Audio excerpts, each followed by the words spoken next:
Bismillah, alhamdulillah. Pendengar radio dakwah Alaminiah dimanapun berada, bersyukur kepada Allah pada kali yang berbahagia ini kita dapat kembali dipertemukan oleh Allah Subhanahu wa Ta'ala dalam rubrik Fatawa.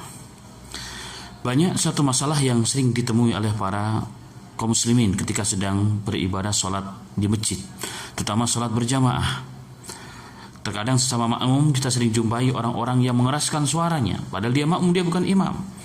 Padahal dalam sholat-sholat yang sirri seperti zuhur, asar, ada orang yang mengangkat suaranya dengan keras, takbir ihramnya dengan keras, kemudian baca al-fatihahnya dengan keras, baca doanya dengan keras, sehingga kanan kirinya merasa terganggu.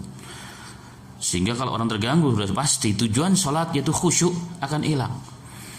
Yang jadi pertanyaan, apa hukumnya orang yang mengeraskan suara dalam sholat tersebut sehingga mengganggu teman-teman dari kalangan kaum muslimin yang juga sama-sama sedang sholat berjamaah?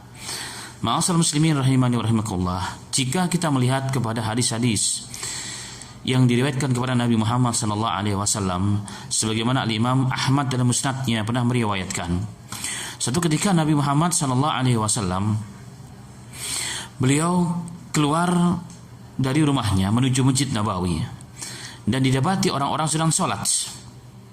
Tetapi sebagian yang lain meninggikan suara yang lainnya. Tentunya yang dimaksud ini sholat-sholat sunnah.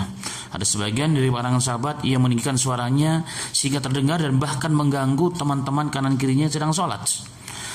Maka setelah itu Nabi Muhammad SAW beliau bersabda, Annal musalli yunaji rabbahu azza wa jal.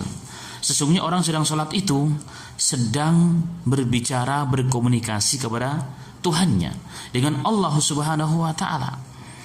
Falyanzur bima yunaji, maka lihatlah siapa yang sedang diajak bicara, yaitu Allah Azza wa Jalla.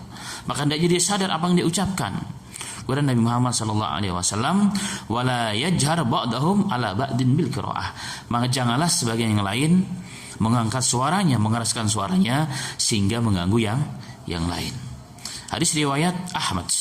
Dalam riwayat yang lain, kejadian terjadi di bulan Ramadan ketika Nabi Muhammad SAW sedang beriktikaf, dan riwayat Abu Daud. Di zaman Nabi Muhammad SAW iktikaf itu masjidnya diseka-seka dengan kain. Ketika Rasulullah sedang di dalam masjid, sedang tawajuh kepada Rabbnya, maka beliau mendengar suara kaum muslimin yang begitu kencang ketika sedang membaca Al-Quran. Maka Rasulullah menyingkap tabirnya. Kemudian Nabi Muhammad SAW bersabda, Ala inna kullukum munajin rabbahu. Ketahuilah wahai manusia, sesungguhnya kalian ini sedang berkomunikasi, sedang berbincang-bincang dengan Rabb kalian Allah Subhanahu wa Ta'ala. Fala yu'dina ba'dahum ba'da. Maka janganlah gara-gara kalian beribadah salat, baca Al-Quran untuk Allah, tetapi mengganggu orang lain. Wala yarfa' ba'dahum ala ba'din bil qira'ah.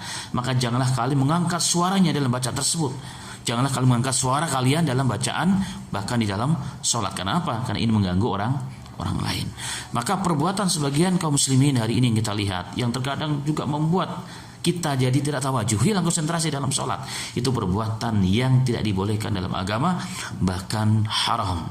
Bukan ibadah, bukan pahala yang kita dapatkan, bahkan bisa jadi dosa. Kenapa? Orang akan terganggu, orang hilang konsentrasinya. Padahal tujuan sholat itu adalah berkomunikasi dengan Allah dengan penuh khusyuk dan khudu. Maka dalam Islam, sesuatu yang dapat mengganggu kekhusyuan ini dijauhkan. Satu contoh, hadis Aisyah radhiyallahu anha, ketika Nabi Muhammad SAW sedang sholat di dalam rumahnya, tentunya sholat sunnah. Aisyah mempunyai sebuah kain yang digunakan sebagai penutup rumahnya, sebagai seter, sebagai hijab. Pada kain tersebut terdapat gambar-gambar.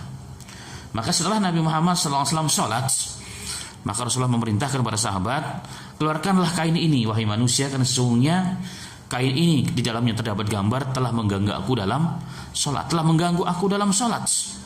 Bayangkan Nabi Muhammad SAW, seorang manusia yang paling bertakwa pun terasa terganggu hanya dengan melihat sesuatu yang ada di hadapannya. Gambar yang berwarna-warni itu mengganggu dalam sholat, apalagi suara orang lain. Maka sesuatu yang dapat mengganggu konsentrasi dalam sholat, maka dijauhkan dalam Islam.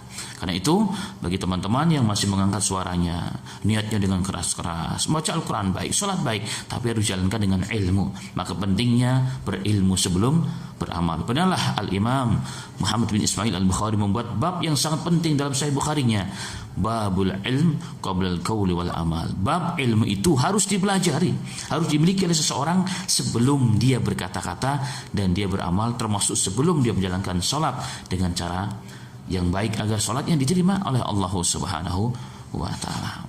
Demikian pendengar radio Dakwah Alamiah di mana pun berada, semoga bermanfaat. Wafaqana wa iyyakum walhamdulillahi rabbil alamin.